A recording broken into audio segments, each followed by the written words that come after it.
Cameroon, Bandung, Africa, Bandung, to the world, Bandung. Je suis l'homme le plus noir de la terre, celui qui aime la justice, qui aime la vérité. Notre éducation, pour ceux qui sont au Cameroun, ils peuvent le savoir. Je suis anglophone et fier de l'être. C'est très important de mentionner cela, les amis, pour que les gens comprennent qu'il y a eu deux façons d'éduquer les enfants au Cameroun, deux histoires dans ce pays, et on a eu la meilleure éducation, meilleure façon de voir la vie. Pendant que la France a imposé la stupidité, le vol, le pillage dans ce pays, nous autres, on regarde, parfois passifs, mais on commence à faire des sorties pour dénoncer cela. Les infrastructures routières, catastrophe. Regardez l'État, dans un État piteux. Des membres du gouvernement, des élites au pouvoir se contredisent, s'attaquent mutuellement. C'est un pays où on prend un infirmier pour mettre au ministère des Mines. On prend un géographe pour mettre au ministère des Transports. On prend un économiste pour mettre au ministère du... C'est-à-dire que c'est un peu confus dans ce pays. C'est un gâteau où celui qui est là depuis 43 ans divise, il partage, après, c'est comme ça. Ou au ministère des Finances, on peut trouver un ancien agent commercial à la place d'un professionnel. On pouvait mettre un expert financier là-bas. Mais ça, c'est le Cameroun pour vous, les amis. Après, il va vous expliquer, non, vraiment, ça dépend et autres. Et le tribalisme au Cameroun, c'est quelque chose de savamment pensé. Le système a étudié le machiavélisme. Et c'est le même système qui sont en train d'instaurer au Cameroun. On les divise en utilisant des gens comme Elimbi Lobert pour raconter des boubas à longueur de journée sur les différents plateaux. Le tribalisme, c'est un instrument utilisé par le pouvoir en place pour diviser les Camerounais. Le truc là n'existe pas. En réalité, les Camerounais vivent comme ça. Les Camerounais se draguent. Ils sortent ensemble. Ils ont des enfants ensemble. Ils n'ont pas de problème. Mais les politiques qui ont tout échoué, qui ont échoué parce qu'ils n'ont pas la volonté d'aider les pays, de sortir dans l'abîme, dans la situation actuelle, qu'est-ce qu'ils font? Il faut encourager ces divisions pour pouvoir se maintenir au pouvoir. C'est grave. C'est même gravissime. Où le sous-sol camerounais est exploité de façon sauvage, où les gens s'enrichissent de façon sauvage, aux yeux au fil de tout le monde. Les gens vendent les terrains et d'autres viennent dire que non, on a arraché les terrains. Cette bêtise est bien pensée, les amis. 43 ans au pouvoir, est-ce que quelqu'un honnêtement peut me dire ce que Paul Biya a réussi dans ce pays? Les routes, l'éducation. C'est terrible. Les infirmiers pleurent. Les médecins pleurent. Les enseignants pleurent. Qui ne pleure pas au Cameroun? Et pendant ce temps, vous avez une minorité qui est au pouvoir, qui vient vivre des pachas. Les concours, c'est pour les enfants. Tout pour les enfants. Tout, c'est pour eux. Tous les privilèges, c'est pour eux. Et quand ils constatent qu'ils sont en train de perdre le pouvoir, ils entament les menaces. Ils menacent tout le monde. Ils utilisent les bras circulaires de l'État pour menacer tout le monde. Voilà le Cameroun pour vous. C'est l'échec, c'est la misère, c'est la précarité que le gouvernement du RDPC de Paul Barthélémy Biaby Vondor impose aux Camerounais depuis 43 ans. C'est la vérité. Les amis, cette fois-ci, je vais vous faire écouter le voice d'une fille des centres. Elle parle de cette histoire du tribalisme orchestré par certaines personnes de mauvaise foi. Elle dit qu'elle est du centre. Elle ne déteste pas les Bamlékés. Et les Bamlékés ne sont pas à l'origine de tous ces problèmes au Cameroun. Que quand il n'y a pas la route au sud, ce n'est pas à cause des Bamlékés.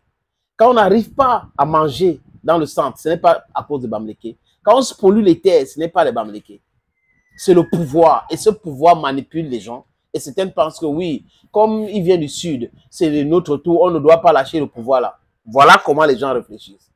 Les gars qui ont laissé leur tête quelque part, ils sont en train de marcher sans cerveau. Les amis, je vous suggère, les amis, d'écouter cette fille attentivement.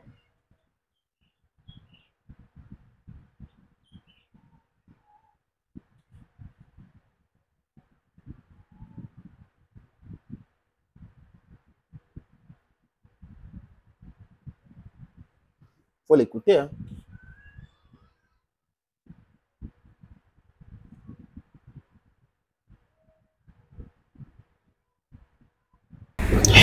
Biya a échoué en 43 ans, on va le dire, et ça va faire mal. Je ne comprends pas pourquoi certains d'entre nous, ils osent parler à notre nom, jusqu'à dire à mon peuple. Elle parle de quel peuple? Elle parle de quel peuple? Le peuple qui n'a pas l'eau, qui n'a pas d'électricité. Tu as qu'à m'expliquer comment la milliardaire en plein Yaoundé, mon village en plein Yaoundé. Ma grand-mère de 82 ans est obligée d'aller dans les rivières puiser de l'eau. Alors que Biya est président. Moi, je ne suis pas parental à Biya. Vos histoires que vous voulez assimiler les gens, je ne suis pas dedans, même mon village, mais pas avec vous. Vous allez parler à vos connards. Faites écouter ça à nos amis. Tout vendu, tu as déjà tout vendu, tu as déjà tout vendu. Il boit le soute, tu comprends, non? Il boit l'île, tu as compris? Ne m'interromps même pas. J'ai tout vendu, pourquoi? Parce que le feignant de Biya nous a mis affamés. On était obligé de vendre. Donc c'est parce que j'ai vendu, c'est pour ça que j'ai marqué l'eau potable. Regardez-moi les mises sous la soute. Hein? Je vous dis que vous allez parler à vos connards. Vous n'êtes plus venir chez les Rwandais de nous tromper, nous duper pendant 43 ans. Nous n'avons pas le ma pauvre grand-mère de 82 ans marche à pied dans les rigoles pour aller puiser de l'eau. Vous êtes à train de m'expliquer que ce sont les Bamileke. Nganou Djumesi vient au gouvernement en 2015. Les enfants de la forêt et de l'eau. C'était mes pères et quand qui étaient là. Où sont les routes? Vous voulez m'expliquer qu'en 10 ans, les routes se sont gâtées? Vous voulez m'expliquer ça? Vous voulez m'expliquer qu'en 43 ans, nous n'avons pas l'eau potable en plein Yaoundé? Vous allez me dire vos outils qui sentent la merde là. Parce que vous êtes en Occident, à train de vendre ça avec le sida dedans. Vous venez vous moquer de mes jeunes frères et ceux qui souffrent dans la misère. La milliardaire, moi j'ai pris mon petit frère fait le concours des infirmiers. J'ai dit que pour plus de chance, va au sud. Il a eu le concours dans un village. Quand tu arrives à Bolova, tu prends encore la route. C'est 30 km de Bolova. Mon petit frère paye 4000 francs de moto quittant de Bolova pour arriver là-bas. C'est les Bamileke? Je veux que vous m'expliquiez ce sont les Bamileke. Je respecte le peuple Bamileke. Vous avez mon respect parce que je suis à l'os. Des imbéciles qui parlent de vous, étant assises dans leur salon feutré en Occident. Ils ne connaissent pas l'Ouest. Moi, je suis arrivée chez vous. Parce que ma mère adoptive est de l'Ouest. Celle qui m'a donné à manger. C'est pour ça que quand vous parlez mal des Bamileke, je vous jure, vous ne savez même pas elle que j'ai emmené tous les enfants de l'eau dans l'air. Vous parlez des Bamileke, ma mère adoptive, une fille Bamena. Je suis arrivée à Bamena. J'ai vu l'eau, le robinet. Il y a vu le robinet dans l'eau, l'eau coulait dans le robinet. Vous allez m'expliquer que toi, oh les Bamileke, oh Biya a donné aux Bamileke. Biya ne vous a pas donné. Le sidéa qu'on appelle Femme Dongo, avec son gros ventre rempli de merde là, il parle dans son village Ngomzap. Dans son village Ngomzap, il n'y a rien, les jeunes de Ngomzap souffrent, mangent la merde, mangent la merde. Vous avez parlé de ça sur les Bamileke? Arrêtez un moment. On en a marre, nous sommes fatigués. Et c'est un bassa, parce que moi j'ai épousé un ambassa, hein. C'est un bassa frelaté qui viennent sur TikTok ouvrir leur bouche de merde là. Toute la jeunesse de Deya est dans le désert. Mort. Voilà.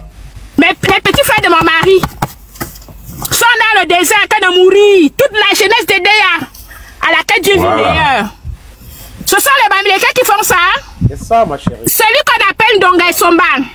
Ndonga Somba, ceux qui le connaissent, a acheté les terres chez nous. À l'époque, j'étais pas encore né, dans les années 86.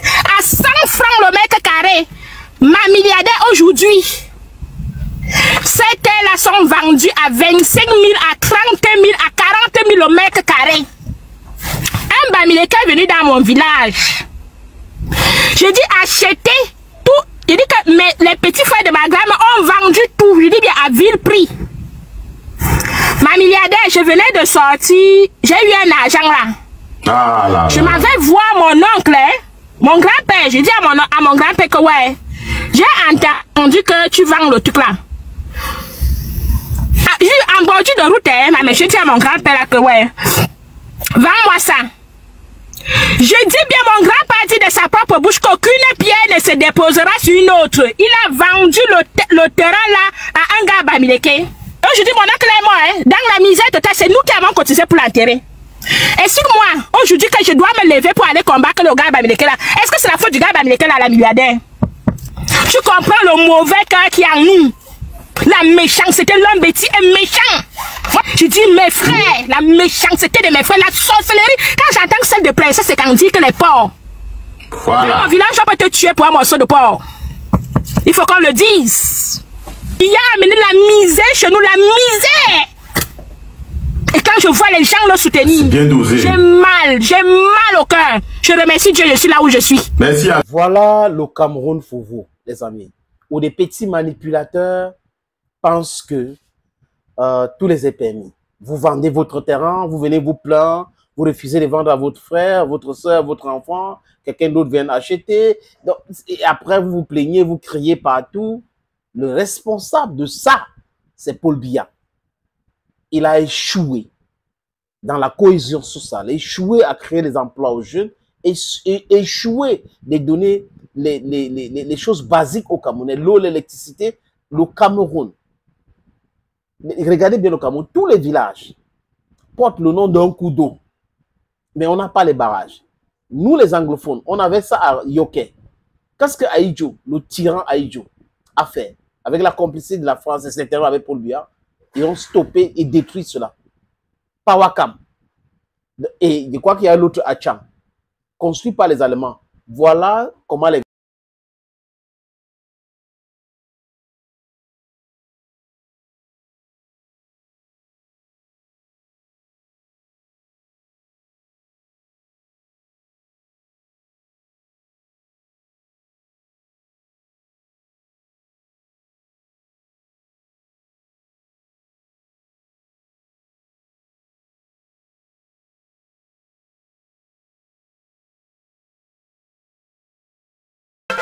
Cameroun, Bandou, Africa.